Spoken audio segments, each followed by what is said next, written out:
In May 1947, an 84-year-old man left a castle in California for the last time. His health was failing. His doctors insisted he needed medical care that the remote location could not provide. He had been building the castle for 28 years. It was still not finished. William Randolph Hearst never returned to the hilltop estate he had named La Cuesta Encantada, the Enchanted Hill. He died 4 years later in Beverly Hills, having spent the final years of his life away from the only home that had ever truly mattered to him. The castle he left behind contained 165 rooms, 56 bedrooms, 61 bathrooms, indoor and outdoor swimming pools that were engineering marvels, a private zoo that had once been the largest in the world, 127 acres of gardens and terraces, and an art collection so vast it could have filled 10 museums. Hearst had spent an estimated $50 million building his dream. In today's money, over $900 million.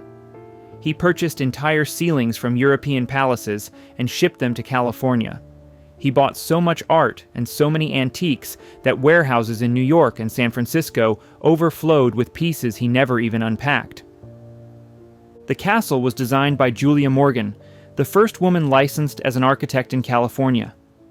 She worked with Hearst for 28 years, patiently managing his constant changes, his impossible demands, and his insatiable desire for more.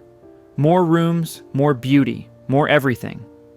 Hearst shared the castle with Marion Davies, a film actress 34 years younger than him. She was his mistress for over 3 decades.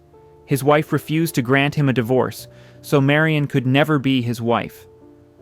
But she was the hostess of his castle, the center of his world, and eventually the person who saved him financially when his empire collapsed. Today, Hearst Castle is one of California's most visited tourist attractions. Over 1 million people tour it annually. The estate that was built as the most private pleasure palace in America became one of its most public treasures. The castle that Hearst never finished has been preserved exactly as he left it. This is the story of how that castle was built, and why the man who created it could never stop building, even when he ran out of time and money to continue.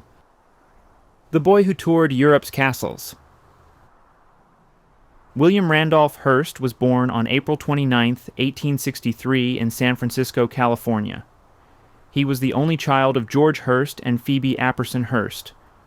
The timing of his birth was fortunate. His father was about to become extraordinarily wealthy.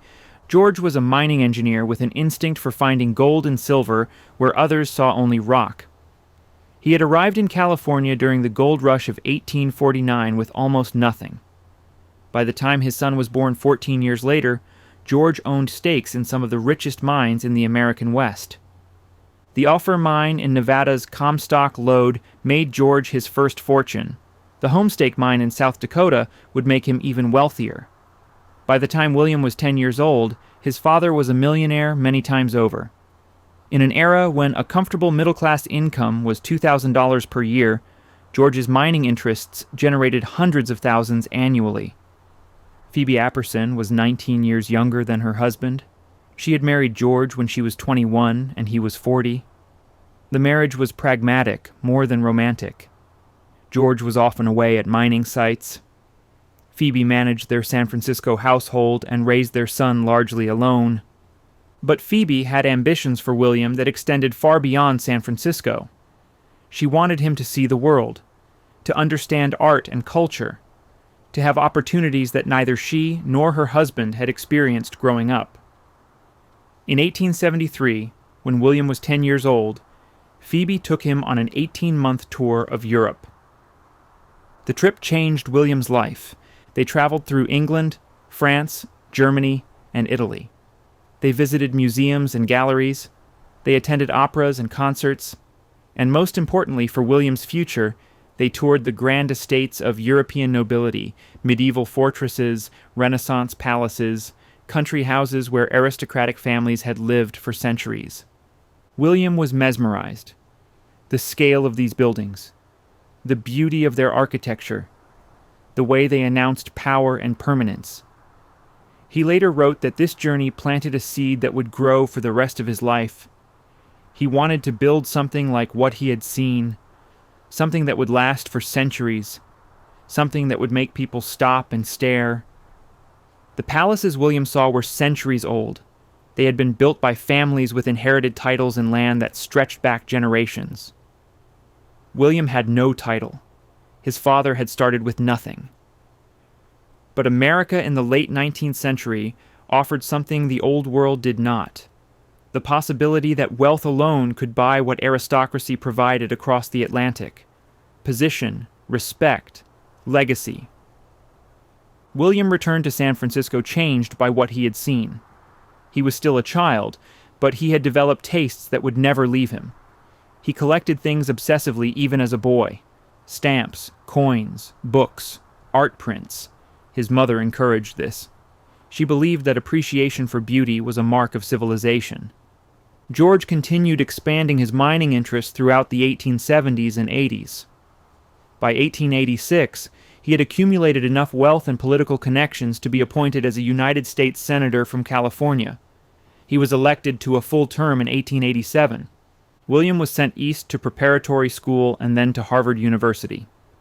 He was a mediocre student academically, but showed talent for two things: writing and causing trouble. He became business manager of the Harvard Lampoon, the university's humor magazine. He demonstrated an early gift for sensational journalism and promotional stunts. William was expelled from Harvard in his junior year.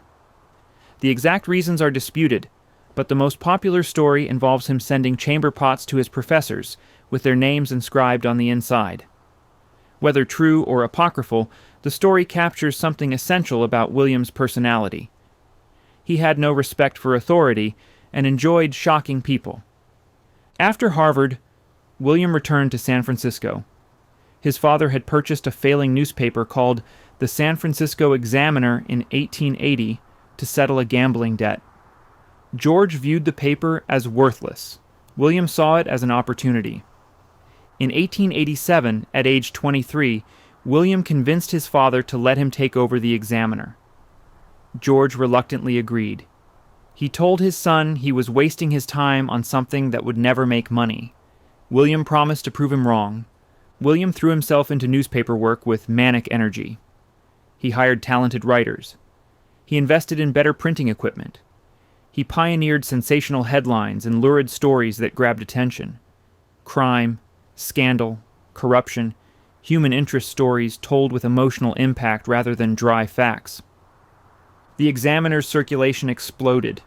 What had been a failing paper became one of San Francisco's most read publications. William had discovered his talent. He was a genius at understanding what people wanted to read and giving them more of it than anyone else dared. George died in 1891. He left William a substantial fortune and the foundation of what would become a media empire. But George did not live to see his son become the most powerful newspaper publisher in America.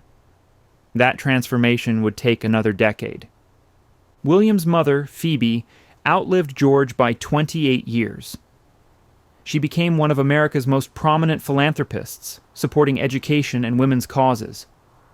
She remained close to William throughout her life, though she worried about his increasingly sensational journalism and his complicated personal life. But Phoebe had given William something that shaped everything he would later build. She had shown him the grandeur of European estates when he was 10 years old. She had taught him to appreciate beauty and to believe that he deserved to live surrounded by it. That 18-month tour in 1873 planted the dream that would eventually become Hearst Castle. The boy who had stared up at medieval fortresses and Renaissance palaces would spend 28 years and $50 million trying to build his own. He would never quite finish, but he would create something that millions of people would travel to see long after he was gone. Building a media empire. In 1895, William Randolph Hearst moved to New York and purchased the New York Journal. He paid $77,000 for a paper that was losing money and hemorrhaging readers. His friends thought he was making a terrible mistake. New York already had dominant newspapers. What could a young publisher from San Francisco possibly accomplish? Hearst accomplished a revolution. The New York Journal's main competitor was Joseph Pulitzer's New York World. Pulitzer had pioneered sensational journalism in the 1880s, using bold headlines and human interest stories to build circulation. Hearst studied Pulitzer's methods and decided to beat him at his own game. Hearst raided the world's staff, offering salaries that Pulitzer could not match. He hired away some of Pulitzer's best writers and illustrators. Most famously, he hired Richard Outcault, creator of The Yellow Kid, a popular comic strip that had been running in the world. The competition over Outcault and his comic gave rise to the term yellow journalism. But Hearst did more than steal talent. He pushed sensationalism to extremes that made even Pulitzer uncomfortable. The journal ran massive headlines. Stories were written to provoke emotional reactions rather than inform. Crime was covered in lurid detail. Scandals were exaggerated or invented when reality proved insufficient. The circulation war between the journal and the world became legendary. Each paper tried to outdo the other with increasingly outrageous coverage. The competition benefited both newspapers initially, as New Yorkers bought papers from both publishers to see which would go further. Hearst's willingness to exaggerate facts and manipulate emotions for circulation had consequences that extended beyond newspaper sales. In 1898, the battleship USS Maine exploded in Havana Harbor, killing 266 American sailors. The cause was unclear. An accident seemed likely, but accidents did not sell newspapers. The journal ran screaming headlines blaming Spain for the explosion. The warship Maine was split in two by an enemy's secret infernal machine, the journal declared, despite having zero evidence. Hearst's coverage helped push the United States toward war with Spain. The Spanish-American War of 1898 lasted 4 months and resulted in American acquisition of the Philippines, Puerto Rico, and Guam. Whether Hearst actually said, "You furnish the pictures and I'll furnish the war," is disputed by historians. The quote was attributed to him decades later, and he denied ever saying it. But whether or not he spoke those exact words, the sentiment captured his approach. News was not something to report objectively. News was something to create, shape, and sell. The Spanish-American War made Hearst's reputation as a powerful media figure. It also made him wealthy beyond even his father's mining fortune. By 1900, the New York Journal had the highest circulation of any American newspaper. Hearst was generating profits that allowed him to expand aggressively. Over the next 2 decades, Hearst built a media empire that dwarfed anything that had existed before. He purchased newspapers in Boston, Chicago, Los Angeles, and other major cities. At his peak, Hearst owned 28 daily newspapers. Nearly 1 in 4 Americans got their news from a Hearst paper. But newspapers were only the beginning. Hearst expanded into magazines, buying or founding titles that included Cosmopolitan, Good Housekeeping, and Harper's Bazaar. He invested in newsreels, the short films shown in movie theaters before features. He understood that media was changing, and that whoever controlled multiple platforms would control public opinion. Hearst's influence extended into politics. He served 2 terms in the U.S. House of Representatives from 1903 to 1907. He ran unsuccessfully for mayor of New York City and for governor of New York. His political career was undistinguished, but it demonstrated his ambitions extended beyond business. He wanted power in all its forms. His newspapers promoted Hearst's political views relentlessly. He opposed American entry into World War I until public opinion made that position untenable. He criticized big business when it served his purposes, despite being one of the wealthiest men in America himself. He used his papers to attack enemies and promote allies. Objectivity was never the goal. By 1910, William Randolph Hearst was one of the most powerful men in America. His newspapers reached tens of millions of readers. His political influence was substantial. His personal fortune was estimated at between $30 and $50 million, equivalent to roughly $1 billion today. But Hearst's personal life was becoming complicated in ways that would shape everything he built, including the castle that would become his most famous creation. In 1903, Hearst married Millicent Wilson, a dancer and singer he had met in New York. Millicent was beautiful, socially ambitious, and willing to marry a man whose reputation was already controversial. They had 5 sons together over the next dozen years: George, William Randolph Jr., John, and twins Randolph and David. The marriage was conventional on the surface. Hearst and Millicent appeared together at social events. She managed their New York household and raised their sons. They maintained estates on both coasts. From the outside, they looked like a successful, wealthy couple. But the marriage was hollow emotionally. Hearst and Millicent had little in common beyond their children. She wanted social respectability. He wanted freedom to pursue his ambitions without constraint. The arrangement worked as long as both stayed in their prescribed roles. In 1916, everything changed. Hearst met Marion Davies. Marion was a 19-year-old chorus girl performing in the Ziegfeld Follies on Broadway. Hearst was 53, married with 5 children, and one of the most recognizable men in America. The age difference was scandalous. The fact that he was married made the relationship impossible in conventional terms. Hearst did not care about convention. He wanted Marion. And he had the wealth and power to pursue what he wanted regardless of social consequences. Over the next 3 decades, Marion Davies would become the center of Hearst's life. She would live with him in estates across America. She would be the hostess of his castle in California. She would manage his social life and eventually save him financially when his empire collapsed. But she would never be his wife, because Millicent refused to grant Hearst a divorce. The relationship with Marion shaped everything Hearst built after 1916. The castle he would create in California was not built for Millicent. It was built for Marion. The parties he threw were for Marion to host. The Hollywood celebrities who visited came to see Marion, who was by then a film actress managed and promoted by Hearst's own studio. William Randolph Hearst built a media empire that gave him power over public opinion, political influence, and immense wealth. But all of that power could not give him the one thing he wanted most: the ability to marry the woman he loved. So instead, he built her a castle.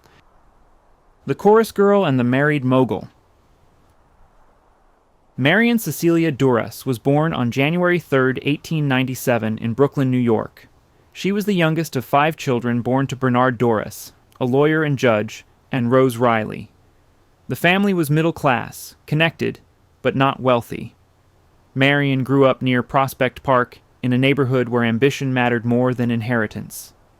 Marion had 3 older sisters, who all went into show business.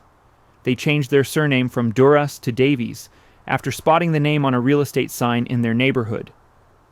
The new name sounded more theatrical, more American, more likely to succeed on Broadway. Marion followed her sisters into entertainment while still a teenager. She attended a convent school but left early. Marion had a stutter that made academic work difficult and public speaking painful, but the stutter disappeared when she sang or performed. On stage, she was confident and charming. Off stage, she struggled with the speech impediment her entire life. Performing became not just a career, but a refuge. By 1915, Marion was dancing in Broadway choruses. She was beautiful in the specific way that chorus girls needed to be: blonde, blue-eyed, with features that photographed well under stage lights. She was not the most talented dancer or the strongest singer, but she had something more valuable: presence. When Marion was on stage, people watched her. In 1916, at age 19, Marion was cast in the Ziegfeld Follies. The Follies were the most prestigious theatrical revue in America, a showcase for beautiful women performing elaborate musical numbers. Being selected for the Follies meant Marion had arrived in New York entertainment. It also meant she attracted attention from wealthy men who attended performances specifically to see young women like her. William Randolph Hearst sat in the front row. Hearst was 53 years old when he first saw Marion perform. He had been married to Millicent for 13 years. They had 5 sons, the youngest only 2 years old.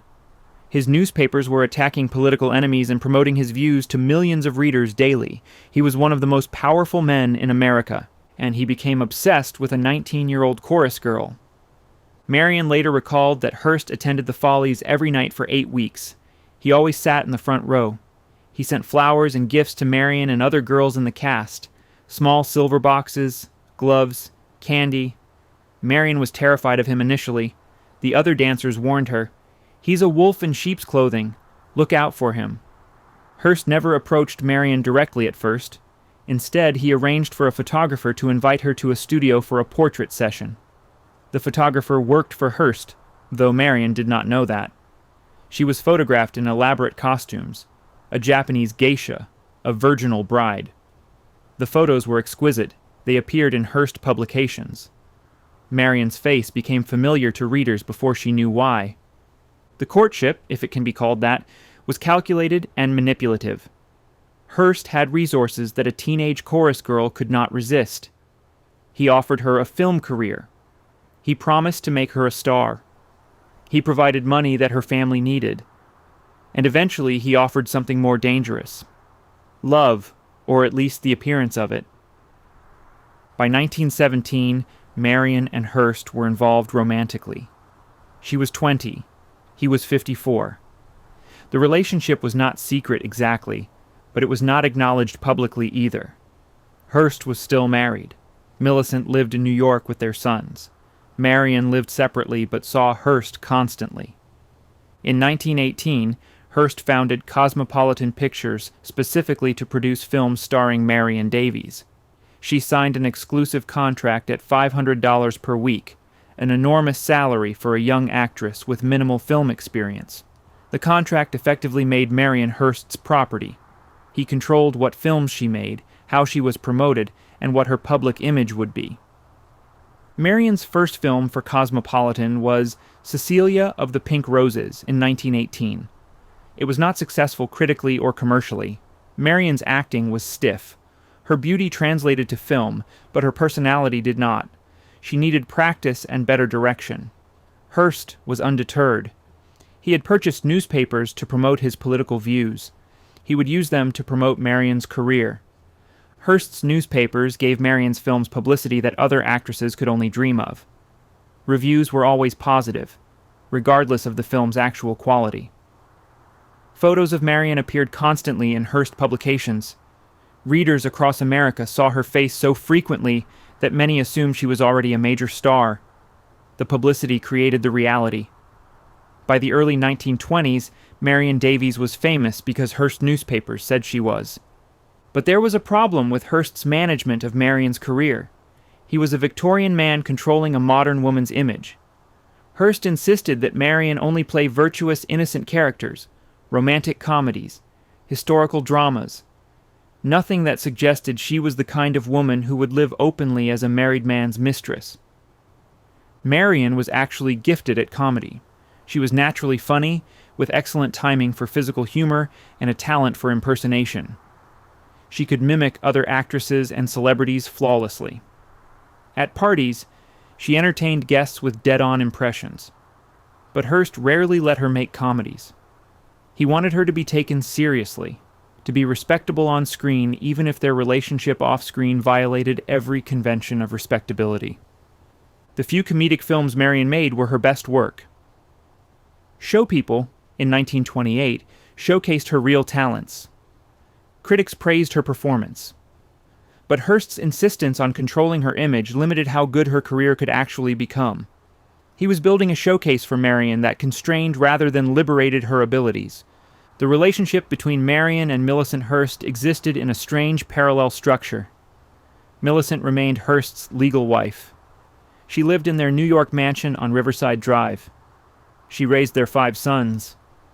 She appeared at social functions where being Mrs. William Randolph Hearst mattered. She received an allowance that allowed her to live luxuriously. And she absolutely refused to grant Hearst a divorce. Hearst reportedly offered Millicent financial settlements that would have made her independently wealthy. She declined. Being Mrs. Hearst gave her social position that money alone could not buy. Her sons would inherit the Hearst name and fortune, regardless of what their father did with his mistress. Millicent had no incentive to cooperate with a divorce that would only benefit Marion. So the arrangement continued. Millicent in New York, Marion wherever Hearst was. The situation was widely known and reported in newspapers not owned by Hearst. Competitors gleefully covered the scandal. But Hearst's own newspapers never acknowledged that Marion was anything other than an actress he admired professionally. Marion lived with this ambiguity for over 3 decades. She later told friends she would have given everything to marry Hearst, not for the money or security. He had already provided more than she could spend in a lifetime. She wanted the legitimacy that marriage would provide. She wanted to be Mrs. Hearst, not Mr. Hearst's companion. It never happened. Millicent held firm. Marian remained the mistress. And Hearst, who controlled newspapers and politicians and could shape public opinion on almost any subject, could not control the one thing that would have made Marian completely his. Marian accepted the situation because she genuinely loved Hearst, despite everything. The age difference, the impossibility of marriage, the control he exercised over her career. Friends who knew her well believed the relationship was real, not transactional. Marian gave up opportunities in Hollywood because Hearst wanted her available. She structured her life around his needs and schedule. She stayed with him through financial disasters and public humiliation. In 1928, Marian was at the peak of her film career. She was 31 years old, beautiful, talented in ways Hearst rarely allowed her to demonstrate, and famous largely because of his promotion. She would make dozens more films over the next decade, but her career would always be overshadowed by her relationship with the man who made it possible and simultaneously limited what it could become. Marian Davies was more than William Randolph Hearst's mistress. She was his hostess, his companion, his financial savior, and eventually, the person who stayed with him until he drew his last breath. But she would never be his wife. And that fact shaped everything about how they lived, including the castle they would share for 20 years. The castle was being built for Marian as much as for Hearst. A place where she could be hostess without the social complications that defined their life everywhere else. A private kingdom where the rules were theirs to make. A paradise where being Mrs. Hearst did not matter because Marian would reign regardless of her legal status. Hearst began planning that castle in 1919. The same year his mother died, and he finally inherited the land where his dream would be built.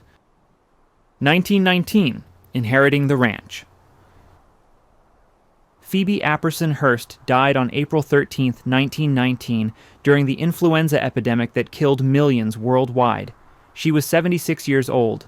Her death devastated William Randolph Hearst, who had remained close to his mother throughout his life, despite her concerns about his journalism and his relationship with Marian Davies. Phoebe left William an inheritance that changed everything. $11 million in cash and securities, and 250,000 acres of California ranch land along the central coast near the village of San Simeon. $11 million in 1919 is equivalent to roughly $180 million today. It was an enormous sum, though William had already accumulated substantial wealth through his newspapers. The money was less important than the land. The San Simeon Ranch had been purchased by William's father, George Hearst, beginning in 1865. George had bought the original 40,000 acres and continued acquiring adjacent properties for decades. By the time of his death in 1891, the Hearst Ranch encompassed vast stretches of coastal California between San Francisco and Los Angeles. The land was remote and undeveloped. No electricity, no paved roads, no structures except ranch buildings used by the workers who managed the cattle operation. But the land had something more valuable than modern amenities. It had a hill with views that stretched for miles in every direction, ocean to the west, mountains to the east, sky that seemed infinite. George and Phoebe Hearst had used the San Simeon property for family camping trips when William was a boy. They called the spot Camp Hill. Ranch hands would pitch large canvas tents with wood floors and furnish them with beds, rugs, and comfortable chairs. Professional cooks prepared meals. The family would spend weeks at Camp Hill, riding horses through the canyons during the day and sleeping under stars at night. William had loved Camp Hill as a child. The isolation from San Francisco, the sense of owning land as far as you could see, the feeling that this place belonged to the Hearst family in ways that city properties never could. When he inherited the ranch in 1919, William was 56 years old. He had been thinking about what to build there for decades. Immediately after Phoebe's death, William wrote to an architect he had worked with previously. Julia Morgan was based in San Francisco and had designed several buildings for Phoebe, including work on the Hearst Ranch property. William knew her reputation for quality work and her willingness to deal with demanding clients. The letter William sent Julia Morgan in 1919 has become famous. I would like to build a little something up on the hill at San Simeon. I get tired of going up there and camping in tents. I'm getting a little old for that. I'd like to get something that would be more comfortable. A little something. More comfortable. The understatement was either genuine modesty or deliberate misdirection. What William Randolph Hearst actually wanted was a castle that would rival anything he had seen in Europe as a 10-year-old boy. He wanted to recreate the grandeur that had fascinated him on that 18-month tour with his mother in 1873. Julia Morgan traveled to San Simeon to assess the site. She climbed Camp Hill and stood where William envisioned his house. The location was spectacular, but challenging. The hill rose 1,600 feet above sea level. Building materials would need to be transported up rough roads. Water would need to be brought from distant sources. Construction would be exposed to coastal weather, fog, and wind. Morgan was not intimidated by the challenges. She was an engineer as well as an architect. She had pioneered the use of reinforced concrete in seismic zones after the 1906 San Francisco earthquake. She knew how to build structures that would last in difficult conditions. Morgan and Hearst began planning what would officially be called La Cuesta Encantada, the Enchanted Hill. Hearst usually just called it the Ranch. But everyone else would call it Hearst Castle, even though Hearst himself disliked that name. The initial plan was modest only by comparison to what eventually emerged. Morgan proposed a main building with 3 guest houses arranged around it. The main building would contain Hearst's private rooms and public spaces for entertaining. The guest houses would accommodate visitors. Gardens and terraces would connect the buildings. The style would be Mediterranean Revival, inspired by the Spanish missions that dotted California and the European architecture Hearst had admired as a child. Hearst approved the concept but immediately began expanding it. Could the main building be larger? Could there be more guest houses? Could they build pools? What about a zoo? Morgan patiently revised her plans as Hearst's vision grew more ambitious. By late 1919, construction plans were nearly complete. Morgan had hired contractors and assembled workers. Materials were being ordered. The project that Hearst described as a little something was already shaping up to be one of the largest private construction projects in California history. William Randolph Hearst was 56 years old. He had wealth, power, newspapers that reached millions, and a mistress who loved him despite the impossibility of their situation. He had inherited the land his father had assembled over decades. And he had the architect who could transform his childhood dreams into reality. What Hearst did not have was patience. He wanted to see his castle finished. He wanted to live in it with Marion. He wanted to entertain there and show the world what he had built. He was not a young man anymore. Time felt urgent. Morgan warned him that construction would take years. The site was remote. The buildings would be complex. The scale was enormous. Hearst acknowledged her concerns but pushed for the work to proceed as quickly as possible. Construction began in 1920. William Randolph Hearst would spend the next 28 years building his castle. He would never finish it, but he would create something that 1 million people a year still visit, almost a century later. The dream that began when a 10-year-old boy toured European castles with his mother was about to become reality. Or at least as close to reality as 28 years and $50 million could make it. Julia Morgan, the architect nobody knew. Julia Morgan was born on January 20th, 1872 in San Francisco. She was the second child of Charles Bill Morgan and Eliza Parmalee Morgan. Her father was a businessman whose ventures rarely succeeded. Her mother was the pragmatic force who held the family together financially and emotionally when Charles's schemes collapsed. Julia exhibited talent for mathematics from childhood. She was precise, detail-oriented, and comfortable with technical subjects that intimidated most girls of her era.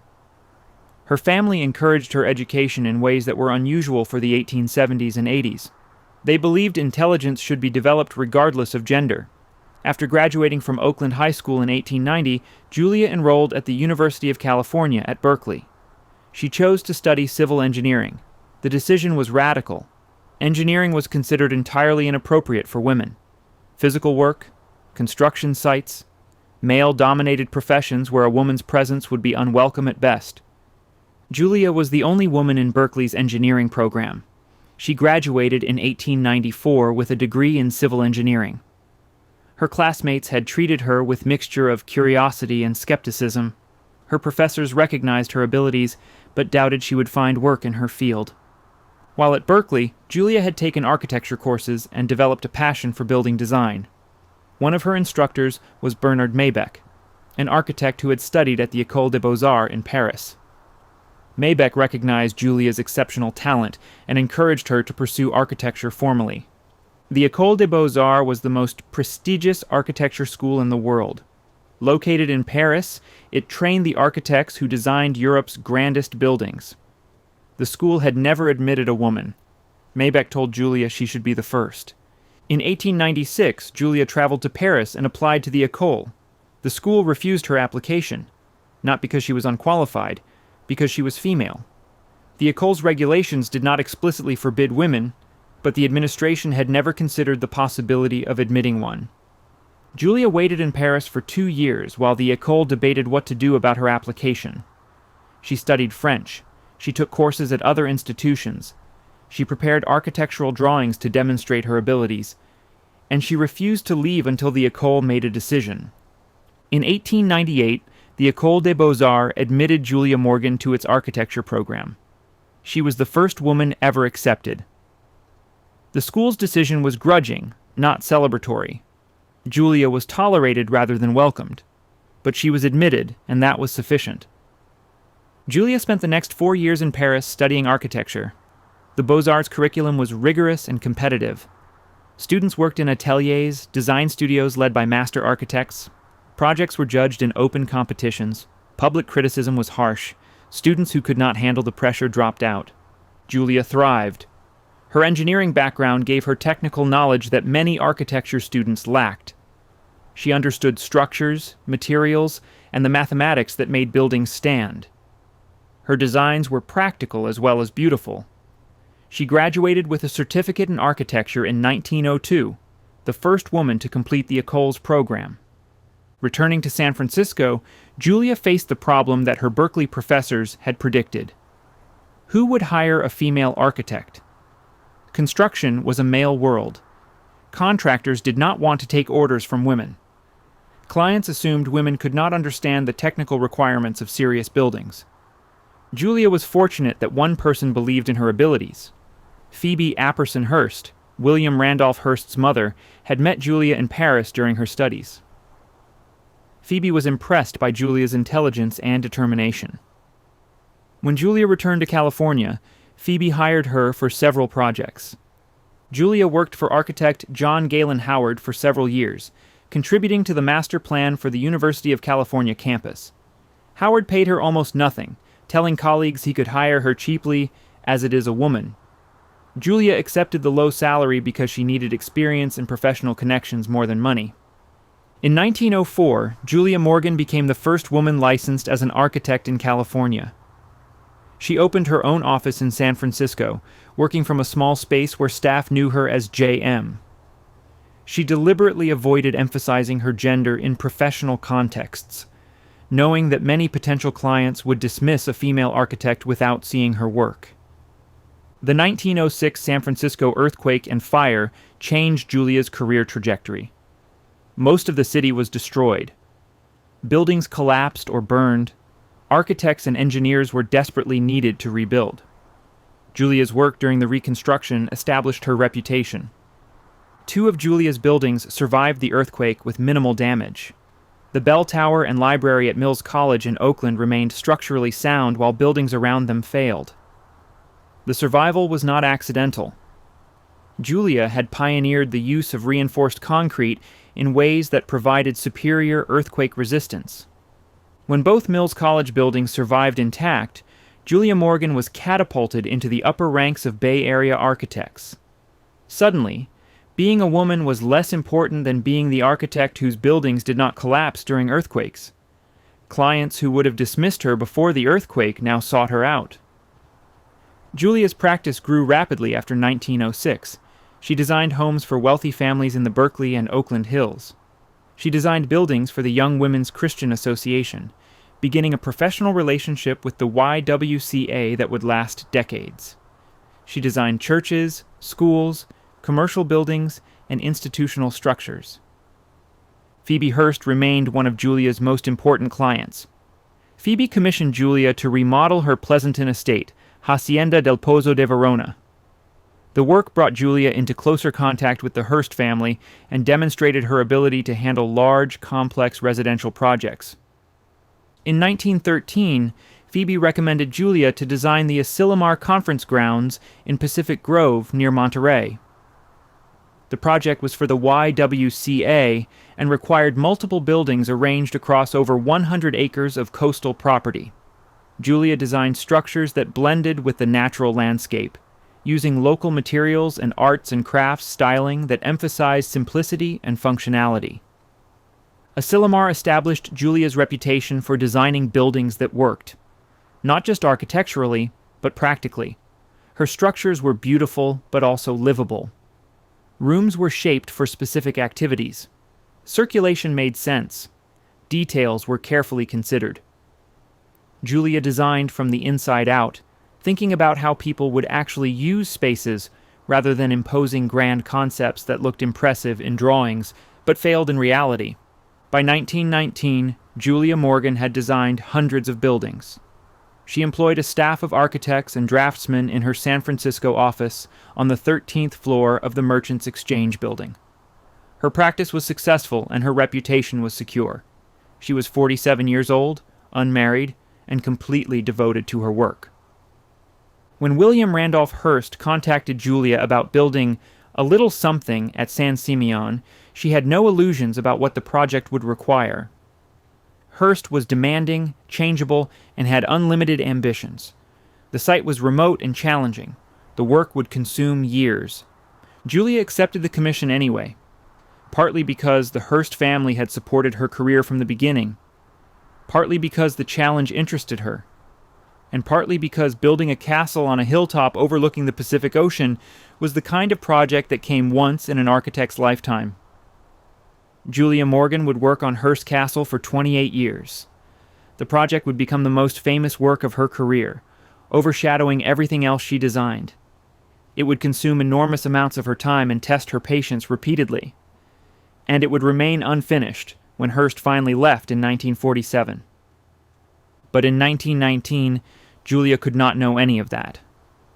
She only knew that William Randolph Hearst wanted to build something extraordinary. And she was the architect who could make his dreams real. 1919 to 1925, building begins. Construction at San Simeon began in 1920. The first task was building a road that could support heavy trucks carrying materials up the hill.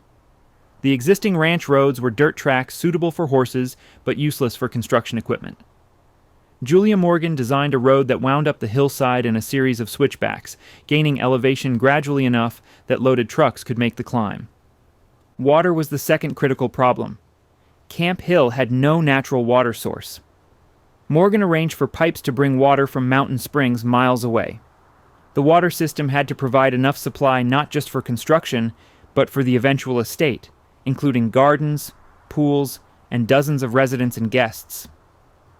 Electricity came from diesel generators initially. The remote location made connection to power grids impossible. Morgan planned for a permanent electrical system that could support the castle's needs, but the generators would have to suffice during construction. Morgan established construction offices at the base of the hill in the village of San Simeon. She hired a resident engineer, Camille Rossi, to supervise daily work. Morgan herself traveled from San Francisco to San Simeon frequently, making the journey by train and then automobile over rough roads. The trip took most of a day each direction. Hearst visited the site constantly during construction. He arrived with Marion Davies, often bringing guests to show them what was being built.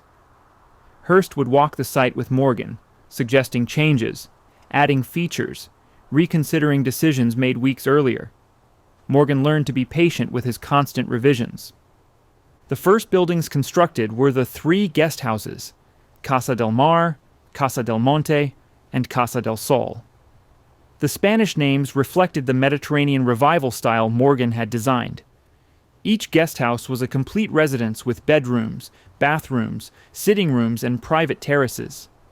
Casa del Mar, House of the Sea, faced west toward the ocean. Its terraces provided views of the Pacific and captured cooling breezes during hot summer months. The building's design incorporated Spanish colonial elements with Moorish details. Tile work, wrought iron, and carved wood created interiors that felt transported from Europe. Casa del Monte, House of the Mountain, sat higher on the hill and faced east toward the Santa Lucia Mountains. The positioning gave guests sunrise views and protection from coastal fog. Morgan designed Casa del Monte with slightly different architectural details than Casa del Mar, ensuring each guest house had distinct character. Casa del Sol, House of the Sun, completed the triangle of guest houses. Its position captured southern exposure, making it warm even during winter months. The interior featured tiles Morgan had designed herself, produced by California Faience, a tile company she worked with frequently. The 3 guest houses were completed by 1922. Hearst and Marion moved into Casa del Mar, while work continued on the main building. They began entertaining guests almost immediately, even with construction ongoing around them. Hearst wanted to use his castle, not wait years for completion before occupying it. The main building, Casa Grande, presented far greater challenges than the guest houses. Morgan designed it as a massive structure rising 6 stories if you counted basement levels. The building would contain over 100 rooms. Its footprint covered over 60,000 square feet. The scale required engineering beyond typical residential construction. Morgan used reinforced concrete throughout Casa Grande. The material provided earthquake resistance and allowed for the large open spaces Hearst wanted. Concrete was less expensive than traditional masonry, but required skilled formwork and careful pouring. Morgan supervised the concrete work personally during her site visits. The architectural style of Casa Grande was Spanish Revival with Gothic and Mediterranean influences. Morgan drew inspiration from Spanish churches, particularly the Cathedral of Seville.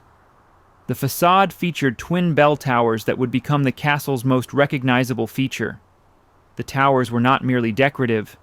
They housed bells that Hearst collected and water tanks that supplied the estate. Construction proceeded floor by floor. Workers completed the basement levels first, installing mechanical systems, storage rooms, and wine cellars.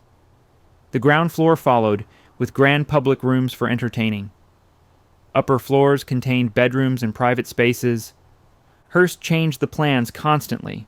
Morgan would complete working drawings for a room, and Hearst would decide he wanted something different.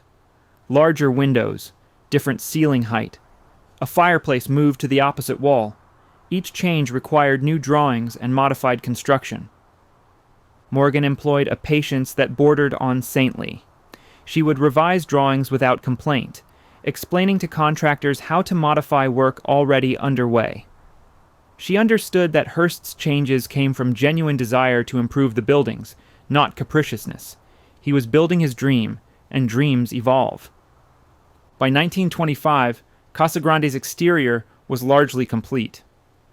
The twin bell towers rose 165 feet above the hilltop, visible for miles. The limestone facade gleamed white in California sunlight. The building's scale dominated the landscape while its proportions prevented it from appearing crude or oversized. The interior work continued. Hearst was installing antiques and architectural elements purchased in Europe. Entire ceilings were shipped from Spanish and Italian buildings, dismantled, transported to California, and reinstalled at San Simeon. Fireplaces came from French chateaux. Doors were salvaged from monasteries. Hearst was not just furnishing his castle. He was filling it with fragments of European history. Morgan coordinated the installation of these elements, adapting her designs to accommodate pieces that Hearst purchased impulsively. A 15th century Spanish convent entrance became Casa Grande's front door. The carved stone and iron grillwork were beautiful, but required structural modifications to support their weight. The collaboration between Morgan and Hearst functioned despite their very different approaches. Morgan was methodical, practical, and committed to structural integrity. Hearst was impulsive, aesthetic, and unconcerned with practical limits. Somehow they produced buildings that satisfied both sensibilities. Workers on the site numbered in the hundreds during peak construction periods. Carpenters, stonemasons, plasterers, tile setters, electricians, plumbers. Many were Italian immigrants with skills learned in Europe. They carved stone, laid tile, and created plasterwork with techniques rarely used in American construction. The cost of construction was enormous and growing constantly. Hearst never told Morgan to limit expenses. He wanted quality regardless of price. If materials were not available in California, Morgan imported them from Europe or Mexico. If craftsmen with necessary skills could not be found locally, she brought them from elsewhere. By late 1925, the castle was becoming recognizable as the estate Hearst had envisioned. Casa Grande towered over the 3 guest houses. Gardens were being planted on terraces carved into the hillside. The first swimming pool was under construction, and Hearst was already planning expansions that would consume another 2 decades. The boy who had toured European castles at age 10 was now 62 years old. His castle was rising on the California hillside. It was far from finished. It would never be finished. But it was becoming real, stone by stone, room by room, dream by dream. Neptune Pool and Roman Pool. The outdoor swimming pool at Hearst Castle is called the Neptune Pool. The name comes from the 17th century marble statues of Neptune and Nereids that overlook the water. But the name understates what the pool actually is. It is one of the most spectacular private swimming pools ever constructed. The Neptune Pool sits on a terrace carved into the hillside below Casa Grande. The pool is 104 feet long and 95 feet at its widest point. The depth ranges from 3 to 10 feet. The pool holds 345,000 gallons of water. These numbers make it large, but not exceptional. What makes the Neptune Pool extraordinary is everything surrounding the water. The pool is framed by a white marble colonnade. The columns are copies of Roman and Greek originals, cast in concrete and finished to look like carved stone. Behind the colonnade, a covered walkway provides shade for guests who prefer to watch swimmers rather than join them. The walkway's ceiling is decorated with painted tiles in blue and gold. At the far end of the pool, a temple facade rises behind the water. The facade is copied from a Roman temple, with pediment and columns creating a backdrop that makes the pool feel like an ancient bath transported to California.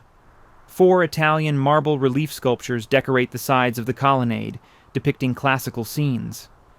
The Neptune statue and his attendant Nereids are positioned at the temple end of the pool. The sculptures are authentic 17th century works purchased by Hearst in Europe. Neptune holds his trident, commanding the water. The Nereids surround him, frozen in marble forever. The engineering required to build the Neptune Pool was substantial. The pool was built and rebuilt 3 times between 1924 and 1936. Each version was larger and more elaborate than the previous. Hearst kept changing what he wanted. Morgan kept redesigning. The first Neptune Pool was completed in 1924. It was modest by later standards, without the colonnade or temple facade. Hearst used it for several years, then decided it was insufficient. He wanted something grander. The second version, completed in 1928, added the colonnade and increased the pool's size. But Hearst still was not satisfied. He wanted the pool longer, the colonnade more elaborate, the whole composition more impressive. The final version, completed in 1936, is what visitors see today. Morgan had spent 12 years designing and building swimming pools for Hearst. The Neptune Pool had consumed more time and money than some entire estates, but it achieved what Hearst wanted, a pool that looked like it belonged to Roman emperors rather than American millionaires. The Neptune Pool was not just for swimming. It was a stage for parties.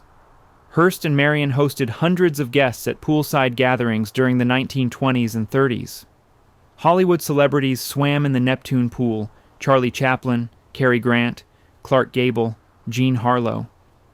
The pool appeared in photographs published in newspapers and magazines worldwide. It became as famous as the castle itself. Charles Moore, an architectural historian, called the Neptune pool a grand liquid ballroom. The description captured how the pool functioned. It was less about swimming and more about spectacle. Guests wore bathing suits that were essentially costumes. Swimming was secondary to being seen. The changing rooms adjacent to the pool were decorated as luxuriously as the bedrooms in Casa Grande. Marble floors, carved wood doors, tile work. Each changing room had showers, toilets, and mirrors. Guests could spend hours at the pool without returning to the main buildings. Heating the Neptune pool required a massive boiler system. Even in California, outdoor swimming pools are cold without heating. Hearst insisted the water be warm enough for comfortable swimming year-round. The heating system consumed enormous amounts of energy and required constant maintenance. While the Neptune pool was being built outdoors, Morgan was designing an even more spectacular pool inside Casa Grande. The Roman pool is located in the basement level of the main building. It is entirely enclosed, protected from weather, and visible only to those who descend the stairs from the upper floors. The Roman pool is smaller than the Neptune pool, 81 feet long and 40 feet wide. But what it lacks in size, it exceeds in decoration. Every surface is covered in blue and gold glass mosaic tiles. Over 1 million tiles in total. The tiles create patterns inspired by ancient Roman baths, with geometric designs and images of sea creatures. The pool is lined with tiles from floor to ceiling. The walls shimmer with reflected light from the water. 8 marble statues of Roman gods, goddesses, and heroes stand in niches around the pool. The statues are copies of classical originals, selected by Hearst to create the impression of an ancient bath rediscovered. The ceiling is vaulted, with tiles creating a sky effect overhead. Blue tiles suggest water or sky. Gold tiles provide accents that catch light. The entire room glows with color that changes as water moves and light shifts. The Roman pool's tile work was produced by multiple companies over several years. Morgan designed the patterns and selected colors. Tile makers created individual pieces to her specifications. Workers installed tiles one by one, following Morgan's designs exactly. The precision required was extraordinary. Patterns had to align perfectly across curved surfaces and corners. Lighting the Roman pool presented technical challenges. Morgan installed underwater lights that illuminated the tiles from below. Additional lights hidden in the vaulted ceiling provided overall illumination. The lighting system created effects that made the pool appear to glow from within.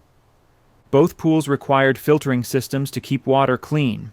The Neptune pool's filters were hidden in buildings near the pool. The Roman pool's equipment was in adjacent basement rooms. Both systems were state-of-the-art for the 1920s, though primitive by modern standards.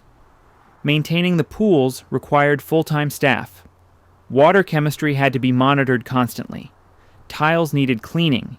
Equipment needed inspection. During parties, staff worked to ensure everything functioned flawlessly. Guests were not supposed to see the labor that made luxury possible. The pools cost enormous sums. Exact figures are difficult to determine because costs were buried in overall construction budgets. But the Neptune pool alone, built 3 times, likely consumed over $1 million. The Roman pool, with its million handset tiles, cost hundreds of thousands more. Hearst never questioned the expense. The pools were essential to his vision. They provided entertainment for guests. They offered beauty that justified the castle's existence. And they gave him something that few other people in America possessed: swimming pools that looked like they belonged in Roman palaces rather than private homes. Director Stanley Kubrick used the Neptune pool as a location for the film Spartacus in 1959. The pool's Roman aesthetic made it perfect for scenes set in ancient Rome. Over a decade after Hearst left the castle, his pools were still serving as backdrops for Hollywood fantasy. Lady Gaga filmed a music video at the Neptune pool decades later.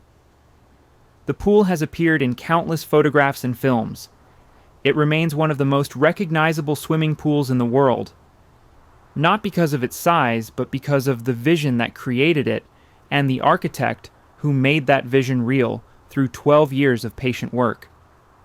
Julia Morgan built two of the most spectacular swimming pools ever created for private use. They were engineering achievements, aesthetic triumphs, and monuments to a client's obsession with perfection. The pools took over a decade to complete and cost more than most people's entire houses. But they achieved exactly what Hearst wanted. Pools that made guests gasp. Pools that looked transported from antiquity. Pools that announced wealth and taste in ways that no amount of money spent on paintings or furniture could match.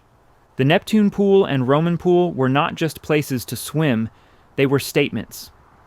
William Randolph Hearst could build something that rivaled the baths of Roman emperors, and Julia Morgan was the architect who could make that impossible vision become real. The Golden Age, Hollywood comes to San Simeon. The drive up to Hearst Castle in the late 1920s was designed to amaze guests before they ever entered a building. The road wound up the hillside through 5 miles of ranch property, and along that road, guests encountered animals that did not belong in California. Zebras grazed near the roadside, kangaroos bounded through the grass, camels walked in groups, ostriches ran across the landscape, reindeer, elk, and bison roamed in herds.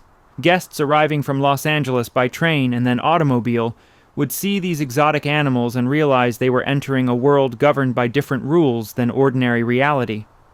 Hearst had established what became the world's largest private zoo. At its peak, the zoo housed over 300 species of animals and birds. The collection included the largest private collection of exotic animals in America and possibly the world. The animals were not caged in the traditional zoo sense. Hearst purchased thousands of acres specifically to create habitats where animals could roam semi-freely. Fencing kept different species separated and prevented animals from wandering off the property. But within their designated areas, animals lived in conditions closer to natural than captive. Hearst's fascination with exotic animals began in childhood. He had visited zoos during his European tour as a boy. As an adult with unlimited wealth, he decided to create his own. He purchased animals from dealers worldwide. Ships brought giraffes from Africa. Trains transported bears from Alaska. Trucks moved animals from ports to San Simeon. The zoo required enormous staff, veterinarians, animal keepers, workers who prepared food and maintained enclosures. The annual cost of feeding and caring for hundreds of animals was substantial. Hearst never questioned the expense. The zoo was not a business. It was a playground. Marion Davies loved the zoo. She would drive guests through the property in Hearst's collection of automobiles, pointing out animals and telling stories about individual creatures. The zoo was conversation starter and entertainment. It made San Simeon feel like fantasy rather than merely a wealthy man's estate. By the mid-1920s, San Simeon was ready to receive guests on the scale Hearst intended. Casa Grande was largely complete, though interior work continued. The 3 guest houses could accommodate dozens of visitors. The Neptune pool provided entertainment, and Hearst had built an airfield on the property for guests who flew private planes. The guest list for San Simeon during the 1920s and 30s reads like a directory of American fame. Hollywood stars came constantly. Charlie Chaplin was a frequent guest and close friend of Marion's. Cary Grant swam in the Neptune pool. Clark Gable and Carole Lombard visited together. Jean Harlow, Dolores Del Rio, Mary Pickford, and Joan Crawford all spent weekends at the castle. Politicians came to San Simeon to court Hearst's support. President Calvin Coolidge visited. Winston Churchill stayed at the castle during his American tours. Hearst's newspapers remained influential, and politicians understood that favorable coverage required maintaining good relations with him. Writers, artists, and celebrities from other fields filled the guest rooms. Charles Lindbergh visited after his transatlantic flight made him the most famous man in America. George Bernard Shaw stayed at San Simeon during his California visit. The castle became a destination where famous people came to see other famous people. Marion Davies served as hostess for all these gatherings. She greeted guests, organized activities, and ensured everyone was entertained. Despite never being Hearst's legal wife, Marian functioned as the castle's mistress. Most guests treated her with the respect typically accorded to a wife, though some of Hearst's sons resented her position.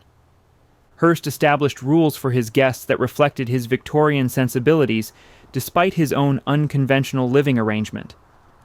Unmarried couples could not share rooms. Alcohol was limited to one cocktail before dinner. Breakfast was served late because Hearst woke late. Guests were expected to gather for lunch and dinner, which were formal affairs.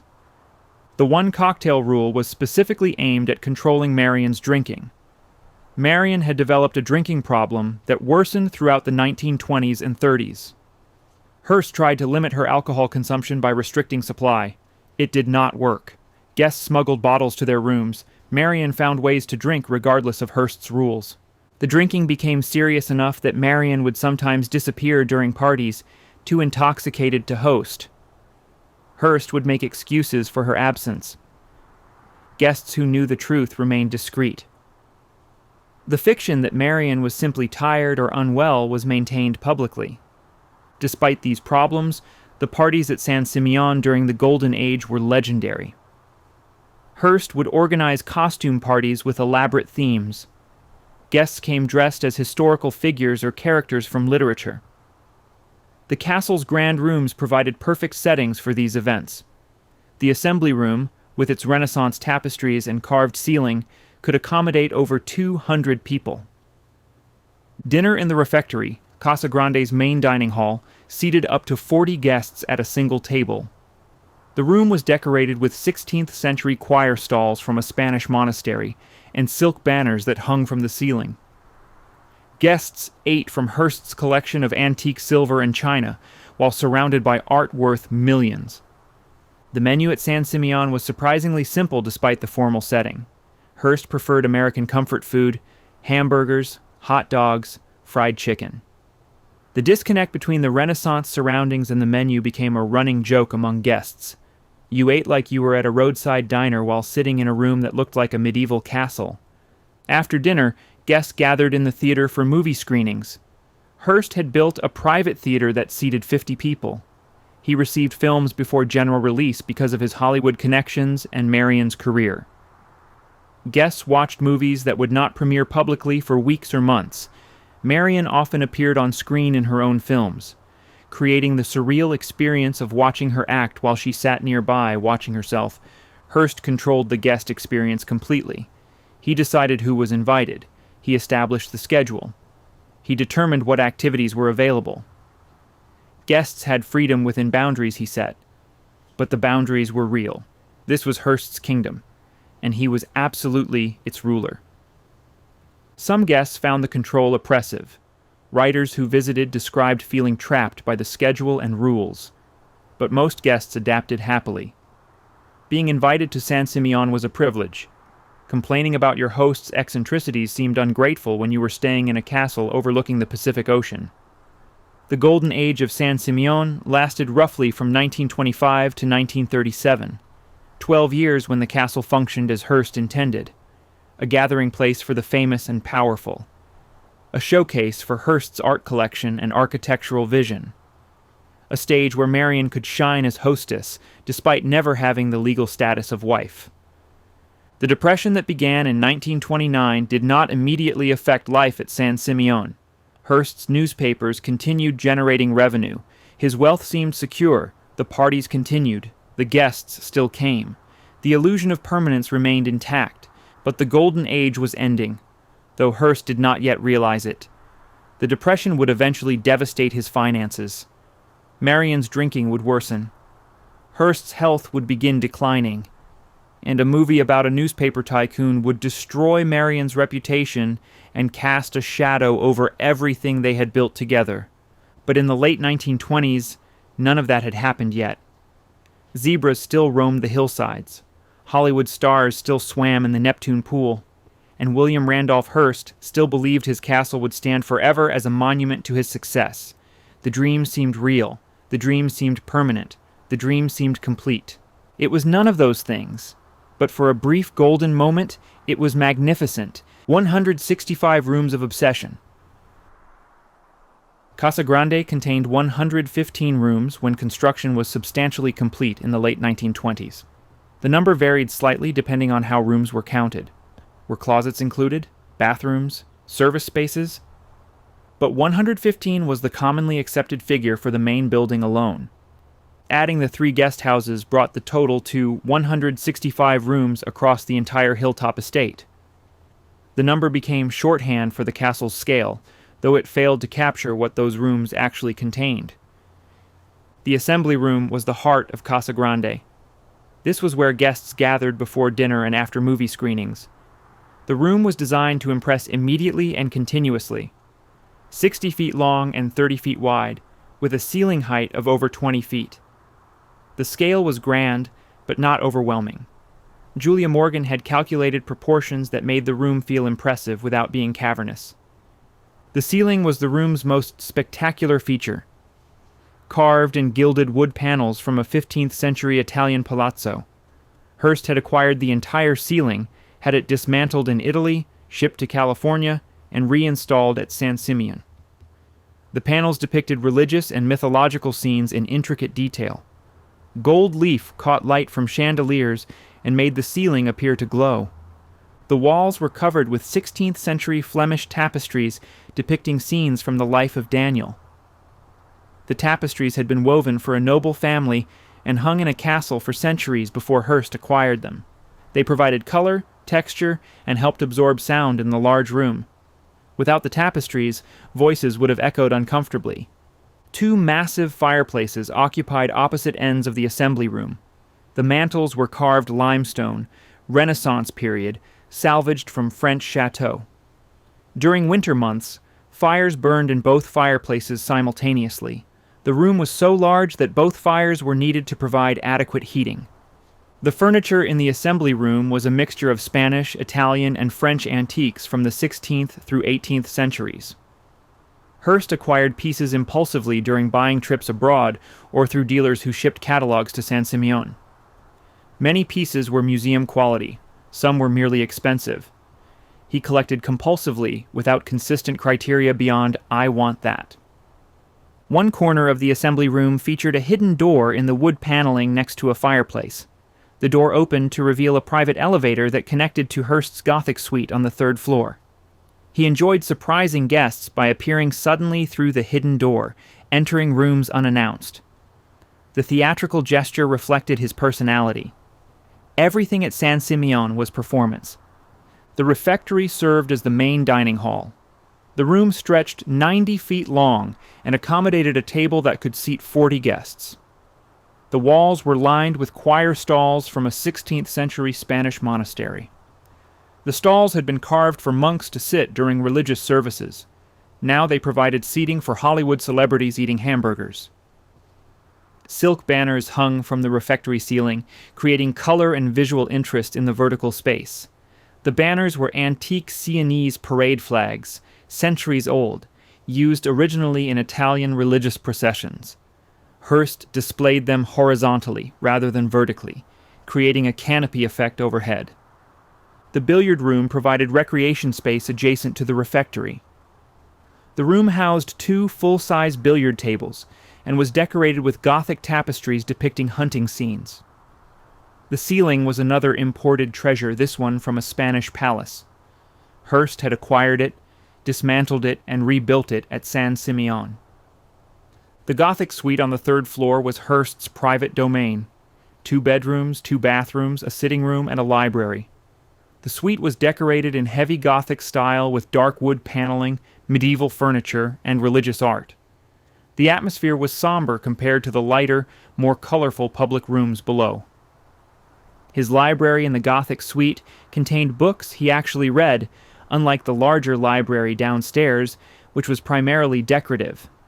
Hearst read voraciously, consuming newspapers, magazines, and books daily. His tastes ranged from detective novels to political biographies. The library was where he retreated when he wanted privacy from guests. Marion's suite was separate from Hearst's, following the convention of wealthy couples maintaining individual bedrooms.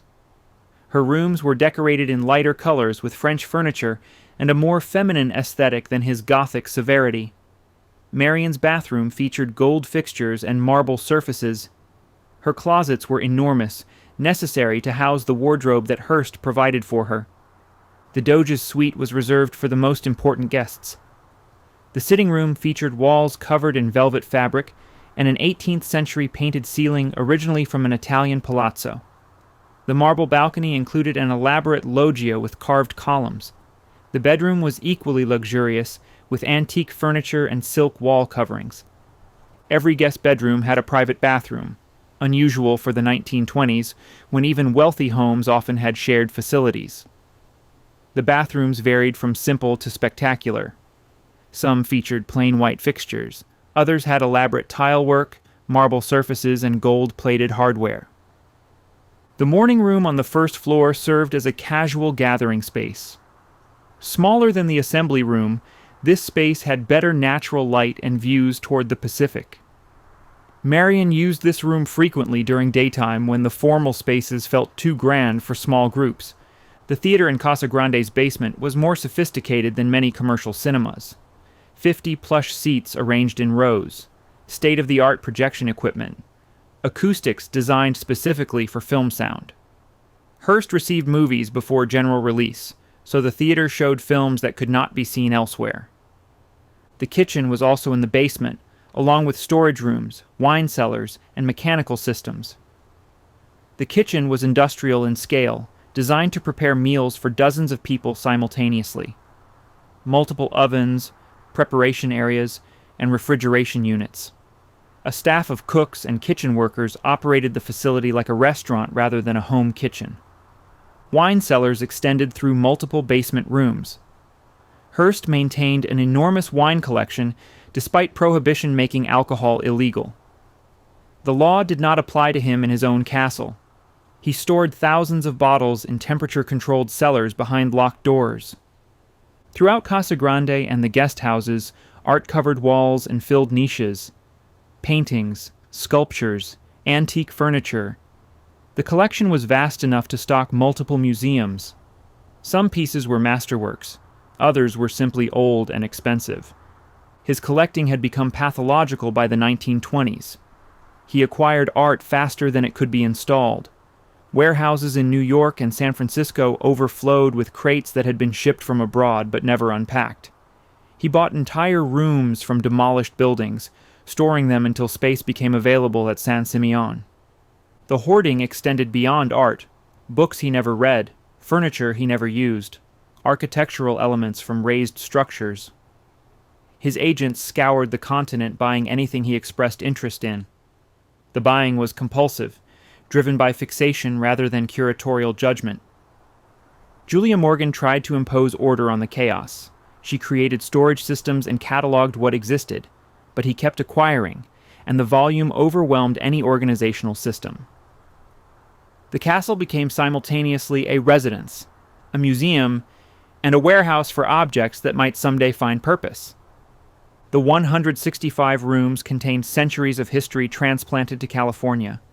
Ceilings from Italian palaces, fireplaces from French chateaux, choir stalls from Spanish monasteries, tapestries from Flemish workshops. Every room told multiple stories, layers of history accumulated through relentless collecting. The effect was overwhelming, beautiful but cluttered, impressive but exhausting. Guests who visited once were amazed. Guests who returned multiple times sometimes felt suffocated by the density of objects competing for attention. Hearst had succeeded in creating something unprecedented, a castle filled with treasures from across the Atlantic, located on a California hilltop, functioning as a residence and party venue. But success came at a cost that was becoming clear by the late 1930s. The castle consumed resources faster than he could generate them. Maintenance required enormous staff. The art collection needed security and conservation. The buildings demanded constant repair. He had built his dream, but dreams once realized require feeding. And the appetite of 165 rooms filled with priceless art was insatiable. 1937. The money runs out.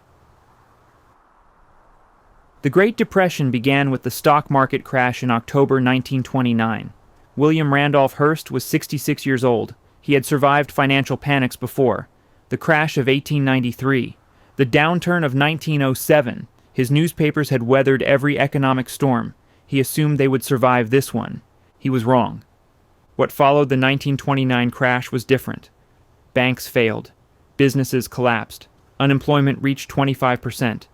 Newspaper circulation declined as readers who could barely afford food stopped buying papers. Advertising revenue evaporated as businesses cut spending. The media industry, which had made Hearst wealthy, was in crisis. His response was to continue spending as if nothing had changed. Construction at San Simeon proceeded through the early 1930s. The parties continued. The art acquisitions continued. He had accumulated wealth for decades. Surely it would last through temporary economic difficulties. By the mid-1930s, the situation was becoming dire. His newspaper empire was losing money. His magazines were struggling. Cosmopolitan Pictures, his film company, had never been profitable and was draining resources. The various properties he owned across America required maintenance he could barely afford. He had borrowed heavily to finance expansion during the 1920s. When hard times hit, creditors wanted payment. He could not generate enough cash flow from his businesses to cover obligations and maintain his lifestyle simultaneously. He needed to choose between his empire and his extravagance. He tried to keep both. By 1937, his liabilities exceeded $95 million. In today's terms, over $1.5 billion. The number was staggering. He had gone from being one of America's wealthiest men to being one of its most heavily indebted. Creditors forced him into a financial reorganization. A conservation committee was established to manage his assets and obligations. The panel was led by John Francis Nayland, a lawyer and Hearst executive. This group had authority to make decisions about his business and personal spending. William Randolph Hearst, who had controlled newspapers and influenced presidents, was put under financial supervision like an irresponsible child. The panel immediately began liquidating assets. He owned real estate across America, mansions in New York, Los Angeles, and other cities. These properties were put on the market. St. Donat's Castle in Wales, a medieval fortress he had acquired and renovated, was offered for sale. Land holdings were parceled and disposed of. The art collection faced liquidation. He had accumulated one of the largest private collections in the world. The conservation panel forced sales. Auction houses handled the transactions. Museums acquired pieces at Depression prices, paying cents on the dollar compared to what he had spent obtaining them. John D. Rockefeller Jr. acquired $100,000 worth of antique silver for colonial Williamsburg. Other collectors and institutions bought paintings, sculptures, furniture, and decorative objects. The auctions continued through 1938 and 1939. Treasures that had been assembled over decades were dispersed. The emotional impact was devastating. He had defined himself through accumulation. Acquiring art gave him pleasure and purpose. Being forced to part with collections felt like dismemberment. Each auction lot represented not just financial loss, but personal diminishment. Construction at San Simeon stopped. In 1937, he sent Julia Morgan a telegram. "Stop all work entirely San Simeon." The words were brief and final. 28 years of collaboration ended with a telegram. Morgan closed her San Simeon office and returned to San Francisco. The castle would remain unfinished. His annual salary was cut to $500,000. For most people, this would be generous. For someone accustomed to spending millions annually, it was humiliating.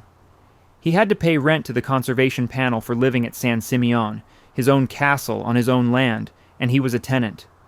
Marion Davies saved him financially. Marion had accumulated substantial wealth during her film career. He had paid her enormous salaries, and she had saved and invested wisely. In 1937, when his situation was most desperate, Marion loaned him $1 million from her personal savings. The loan kept him solvent during the worst period. It also demonstrated Marion's loyalty. She gave him money knowing she might never be repaid. She helped despite his inability to marry her, and despite the drinking problem that was worsening partly because of stress over his financial collapse. Marian's stepbrother, James Cromwell, had married Doris Duke in 1935. Doris was the tobacco heiress, called the richest girl in the world. James and Marian both supported Franklin Roosevelt and the New Deal. Hearst despised Roosevelt and blamed New Deal policies for his business problems. The political divide within the family created tension. He told James, "It's a good thing you married the richest girl in the world, because you will get very little from me. I made my fortune, and I am going to squander it myself, not your friend Roosevelt." The word squander was revealing. He understood he had wasted his wealth. The castle, the collection, the parties, the lifestyle. He had spent decades accumulating money and spent it all on objects and experiences that generated no return. He had squandered his fortune deliberately, and now he was paying the price. The late 1930s were brutal. His empire was being dismantled. His treasures were being auctioned. His castle was unfinished and would remain unfinished. His reputation was damaged by the financial scandals, and worse was coming. In 1940, Orson Welles began filming Citizen Kane. The movie would be released in 1941. It would tell the story of a newspaper tycoon whose life paralleled his own in obvious ways. And it would portray Marion Davies as a talentless social climber, destroying her reputation and casting a shadow over everything they had built together. But that catastrophe was still ahead. In 1937, he faced the immediate reality of financial ruin. The man who had seemed invulnerable was broken. The empire he had built over 40 years was collapsing. The dream he had constructed on a California hilltop was consuming itself. He was 74 years old. He had spent his entire adult life pursuing wealth, power, and permanence. He had achieved all three temporarily, and he had lost them through inability to recognize when enough was enough. The castle stood on Camp Hill, unfinished. The rooms were filled with art that would soon be auctioned. The pools sparkled in California sunlight. The zoo animals roamed the hillsides. Everything looked permanent. None of it was. Citizen Kane, the film that destroyed Marion. In June 1940, Orson Welles began filming Citizen Kane at RKO Studios in Hollywood.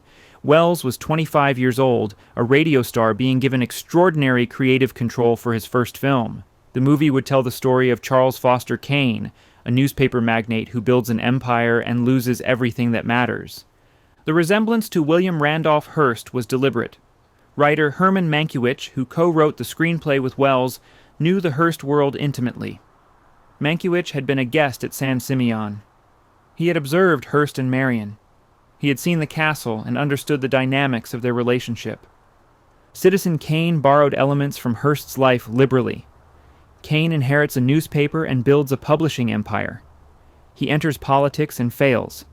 He builds a massive estate called Xanadu, clearly modeled on San Simeon. He lives with a woman he cannot marry because his wife refuses divorce. But the film did more than borrow biographical details. It interpreted those details cruelly. Charles Foster Kane is portrayed as a megalomaniac who accumulates possessions compulsively but cannot form genuine human connections. His castle is a mausoleum filled with objects he never unpacks. His life is a monument to emptiness, despite all his wealth and power. The character most damaged by Citizen Kane was Susan Alexander Kane, Charles Foster Kane's second wife. Susan is portrayed as an untalented singer whom Kane forces into an opera career she lacks the ability to sustain. She fails publicly and humiliatingly. She drinks heavily. She becomes bitter and resentful. The marriage is loveless, sustained only by Kane's ego and Susan's dependence. Susan Alexander Kane was clearly based on Marion Davies. The parallels were obvious to anyone who knew Hearst and Marion. Marion was an actress. Susan was a singer. But both were women whose careers were manufactured by powerful men. Both lived in castles with their benefactors. Both struggled with alcohol. The connection was unmistakable. The portrayal was also completely unfair to Marion. Marion Davies was genuinely talented, particularly in comedic roles.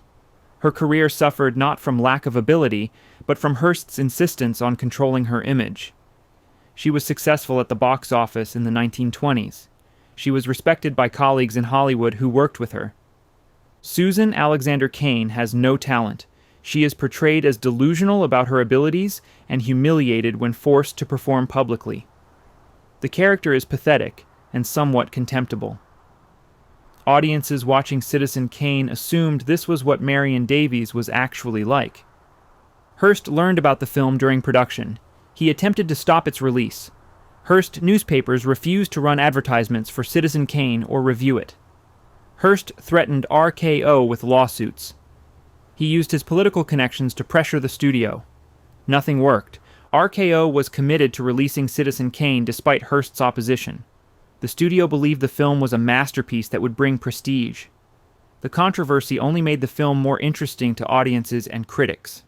Citizen Kane premiered on May 1, 1941 at the RKO Palace in New York. Critics praised it immediately. The cinematography was revolutionary. The narrative structure was innovative. The performances were excellent. The film was recognized as a landmark of American cinema. Hearst's attempts to suppress the film had failed. Worse, the controversy generated publicity that made more people want to see it. The Streisand effect, decades before the term was invented. Hearst's opposition ensured that everyone knew Citizen Kane was about him.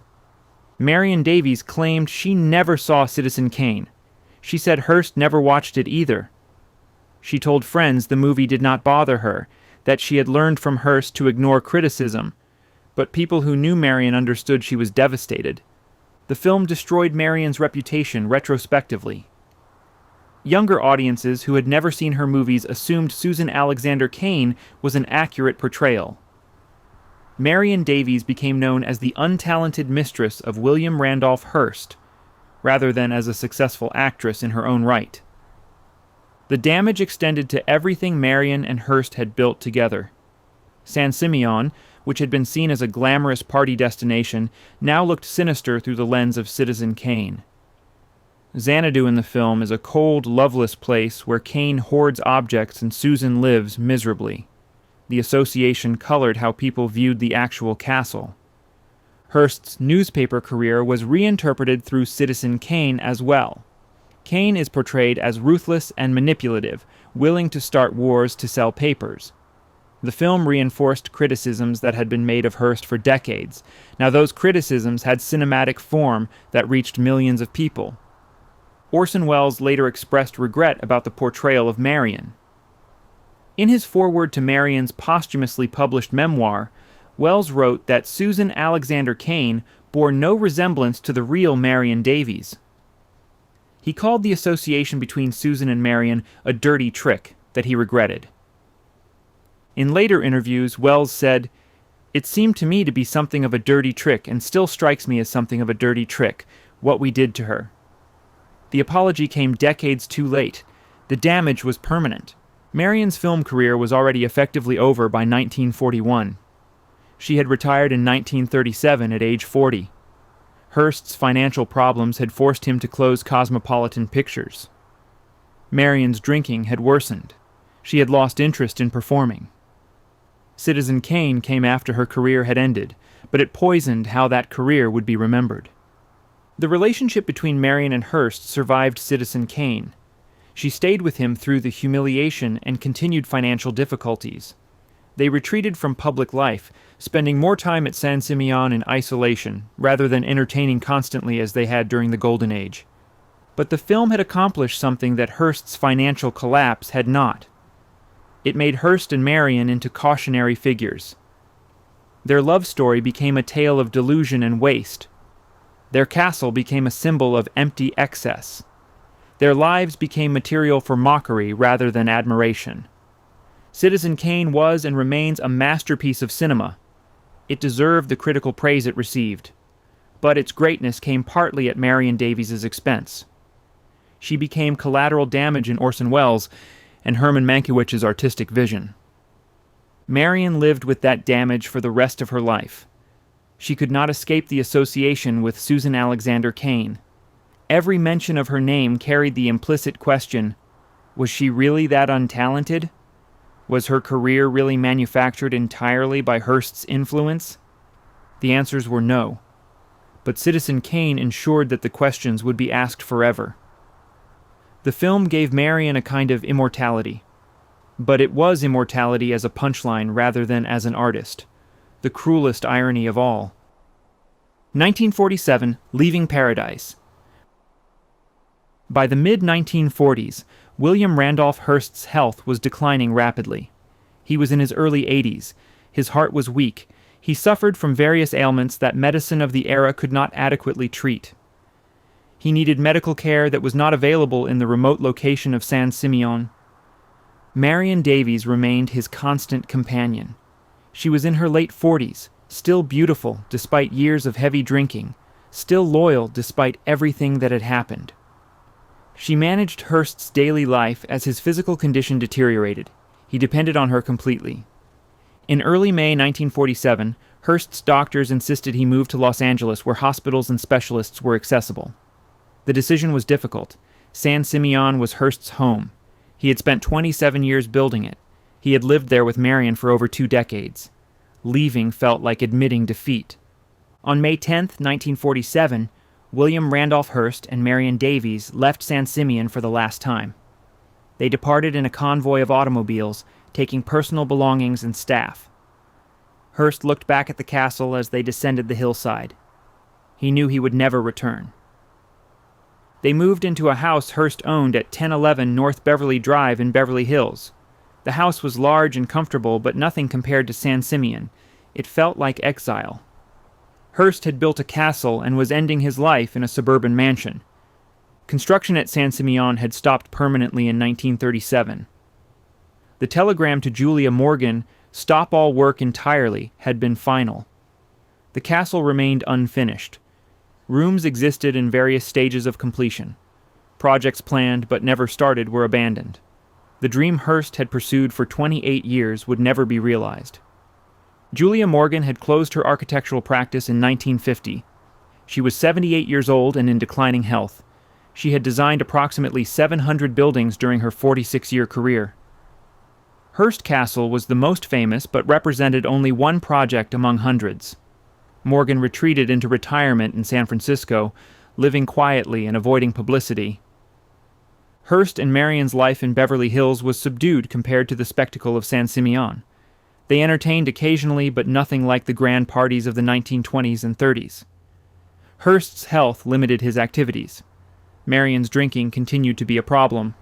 They lived together, but the vitality that had defined their relationship was fading. Hearst's 5 sons visited their father in Beverly Hills. Millicent Hearst, still legally his wife, remained in New York. She had outlasted Marion by maintaining her position as Mrs. Hearst. Marion had Hearst's love, but Millicent had his name. The arrangement that had existed for 3 decades continued until Hearst's death. In August 1951, Hearst's condition worsened. He was 88 years old. His body was failing. Marion stayed with him constantly, sleeping in a chair near his bed. She kept a 3-day vigil as he slipped in and out of consciousness.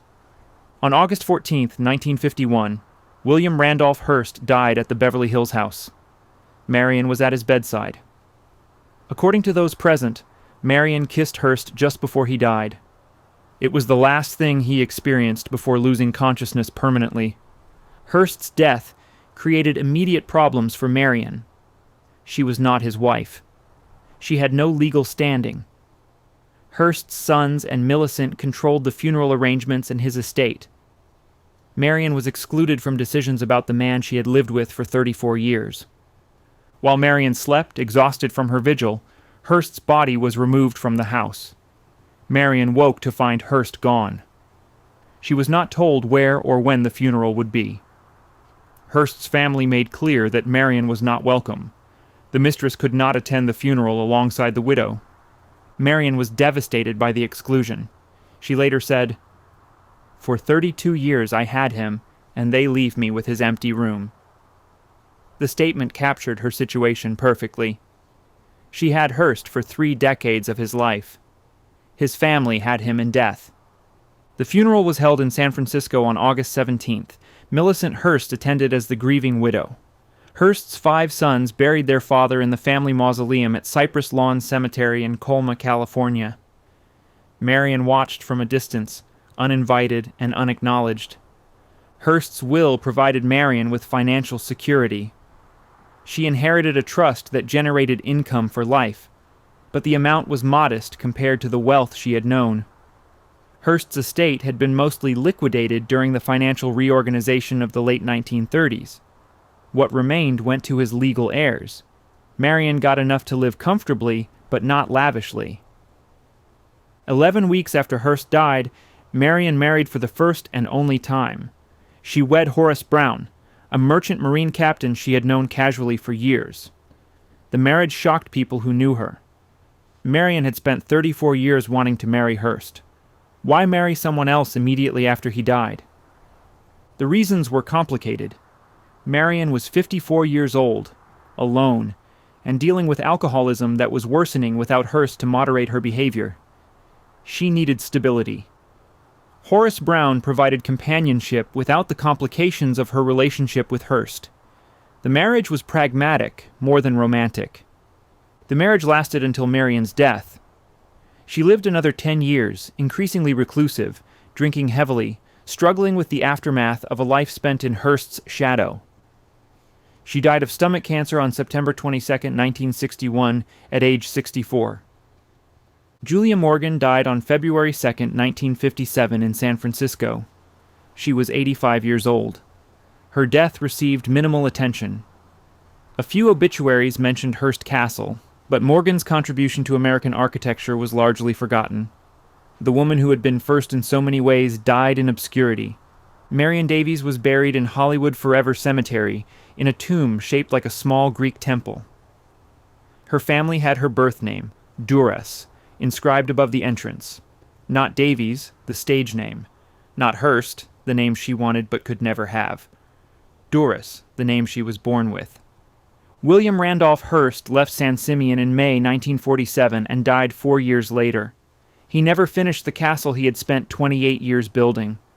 He never fulfilled the dream that began when a 10-year-old boy toured European castles with his mother. But Hearst left something that would outlast all the people who built it. The castle remained on the hilltop, unfinished but extraordinary, and its fate would be very different from what anyone in 1947 could have predicted. The castle that survived. The Hearst Corporation inherited San Simeon after William Randolph Hearst's death in 1951. The corporation faced an immediate problem. What to do with an enormous, expensive, unfinished castle that cost a fortune to maintain and served no practical business purpose? The castle required full-time staff even when unoccupied, security to prevent vandalism and theft, maintenance to prevent deterioration, groundskeeping for the extensive gardens and property. The annual cost was substantial. The castle generated no revenue. It was a liability. The corporation explored options. Selling the castle seemed logical, but who would buy it? Maintaining San Simeon required resources that few individuals or organizations possessed. Converting it to a hotel or resort would require extensive modifications and investment. Demolishing it would be expensive and generate negative publicity for the Hearst Corporation. For several years, the castle sat largely unused. The Hearst family retained the right to use the property occasionally, specified in the eventual donation agreement. Patty Hearst, William Randolph's granddaughter, later recalled hiding behind statues in the Neptune pool as a child while tour groups passed by. The family used an older Victorian house on the property for private visits, screened from tourist areas by eucalyptus groves. In 1957, the Hearst Corporation made a decision that would ensure the castle's survival. They donated the estate to the state of California. The donation included Casa Grande, the 3 guest houses, the pools, 127 acres of gardens and grounds, and much of the art collection that remained after the liquidations of the 1930s. The donation was not entirely altruistic. The corporation received significant tax benefits. They eliminated the ongoing maintenance costs. And they generated positive publicity by appearing to make a generous cultural gift to California. But regardless of motivation, The donation saved the castle. California accepted the gift and established the Hearst San Simeon State Historical Monument. The castle would be preserved and open to the public. Tours would generate revenue to offset maintenance costs. The estate that had been the most private pleasure palace in America would become one of California's most visited tourist attractions. A commemorative plaque was installed at the castle.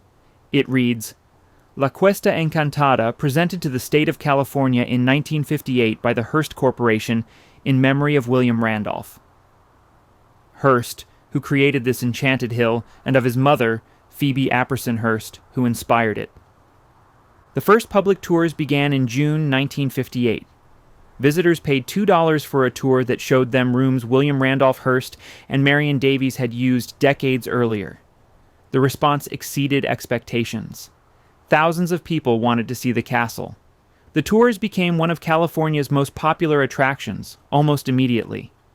The castle joined the National Register of Historic Places on June 22, 1972. On May 11, 1976, it was designated a National Historic Landmark. The recognitions confirmed San Simeon's significance to American architectural history. Over the following decades, California invested in preserving and restoring the castle. The Neptune pool required complete reconstruction in 1975 due to deterioration. The Roman pool needed extensive tile repair. The buildings required constant maintenance to prevent weather damage. The art collection needed conservation. The grounds needed year-round care. The investment was substantial, but justified by visitor revenue. By the late 20th century, approximately 1 million people toured Hearst Castle annually. The admission fees covered operational costs and funded preservation work. The castle had become financially sustainable in a way it never was during Hearst's ownership. Julia Morgan's contribution to the castle's design was largely forgotten until the 1980s. In 1988, Sarah Boutelle published the first comprehensive biography of Morgan Julia Morgan, architect. The book revealed Morgan's extensive portfolio beyond Hearst Castle and established her importance to American architecture. Recognition came slowly. In 2014, over 50 years after her death, Julia Morgan became the first woman awarded the American Institute of Architects Gold Medal, the profession's highest honor. The posthumous award acknowledged her groundbreaking career and the buildings, including Hearst Castle, that demonstrated her genius. Marion Davies's reputation also underwent reconsideration. Film historians researching her career discovered that she was far more talented than Citizen Kane suggested. Her comedic performances in films like Show People demonstrated abilities that Orson Welles' film had obscured. Marion began to be recognized as a victim of cinematic character assassination rather than as an untalented opportunist. But the rehabilitation of Marion's reputation came too late for her to benefit. She died in 1961, never knowing that history would eventually treat her more fairly. The association with Susan Alexander Kane damaged her legacy permanently, though contemporary film scholars now acknowledge the injustice. Hearst Castle today looks much as it did when Hearst left in 1947. The rooms remain unfinished. Projects that were abandoned remain abandoned. The castle is preserved as a snapshot of a moment when construction stopped and never resumed. The incompleteness is part of the story. Visitors walking through the assembly room see the same tapestries that Hollywood stars admired in the 1920s. They swim in the same Neptune pool where Cary Grant and Jean Harlow swam. They view the same collections that Hearst obsessively accumulated. The experience is time travel to an era of excess that America never quite repeated. The castle survived because it became public property. Had it remained private, maintaining it would have been financially impossible. No individual or family could afford the annual costs. The estate would have deteriorated, been subdivided, or demolished. Its survival depended on becoming something Hearst never intended, a museum open to anyone willing to pay admission. The irony is complete. Hearst built San Simeon as the ultimate private retreat, a place where he controlled everything and everyone, where his wealth and power created a world that operated according to his rules. And that world survived only by becoming public, democratic, and accessible to ordinary people. Over 70 years after Hearst's death, Hearst Castle remains one of California's most visited landmarks. The dream that a 10-year-old boy conceived in 1873 continues to fascinate millions. The castle that was never finished has become permanent in ways Hearst could not have imagined. 3 people created Hearst Castle. William Randolph Hearst provided the vision and resources. Marion Davies provided the social grace that made it a gathering place. Julia Morgan provided the architectural genius that made the vision real. All 3 are gone.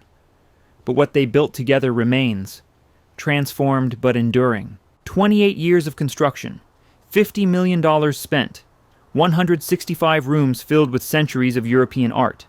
And William Randolph Hearst never finished his castle. Hearst built Hearst Castle to prove something, that an American whose father started with nothing could create something rivaling European aristocracy, that wealth alone could buy immortality, that dreams conceived in childhood could become reality if you had enough money and enough time. He succeeded partially. The castle is spectacular. The collections are extraordinary. The architecture is sophisticated. Hearst created something that no one else had built before or has built since. An American castle filled with European treasures, located on a California hilltop, preserved as a monument to one man's obsession. But Hearst failed in what mattered most to him. He never finished. He ran out of money before running out of ambition. He left in May 1947 knowing he would never return. The dream remained incomplete. Marion Davies sacrificed her career and reputation for Hearst. She gave him 34 years of her life. She saved him financially when his empire collapsed.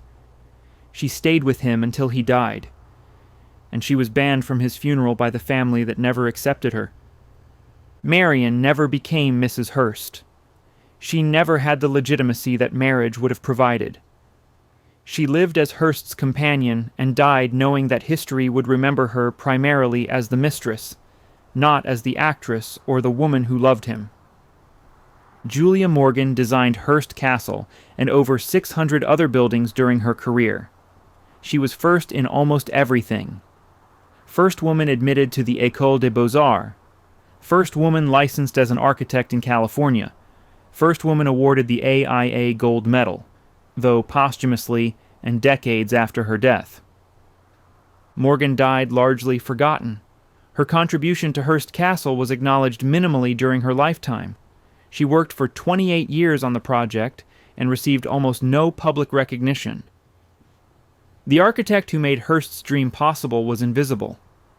Today, Hearst Castle stands on the hilltop overlooking the Pacific. 1 million people visit annually. They tour rooms where Hollywood legends partied. They swim in pools that took 12 years to perfect. They see collections that bankrupted a media empire. And they leave understanding something about ambition, excess, and the impermanence of wealth. The castle was saved by becoming public. The private paradise that Hearst built for himself and Marion survived only by belonging to everyone.